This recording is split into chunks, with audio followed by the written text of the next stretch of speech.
आसिले bounce करडीर चाहिदा बढ़े। करडीरू नाना प्रकार स्वादिष्ट व्यंजन प्रस्तुत होता बेले गाँ ठारू सहरवासी बाउंस करडी खोजती।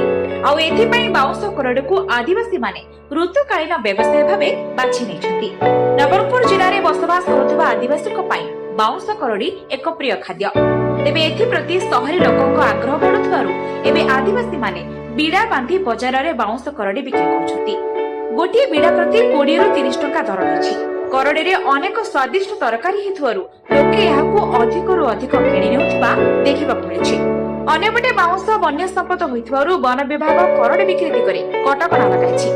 बाउंस गछ बड़ हेबा परे लोकक बहुविध कार्य रे आसीबा सहित कागज प्रस्तुति एवं विभिन्न घरोई उपकरण तयारी रे मध्ये लागे। किंतु गछ गजा समय रे करडी पई आदिवासी माने काटी नेउथिबारु बाउंस गछ उत्पादन रे एहा बाधक साजुछि। तेणु वन विभाग एथि प्रति दृष्टि देबाकू बुद्धिजीवी माने मत प्रकाश करछन्ति। नवरंगपुर जिला पापड़ाहांडीरू संजीव कुमार विश्वकर रिपोर्ट, से न्यूज ओडिया।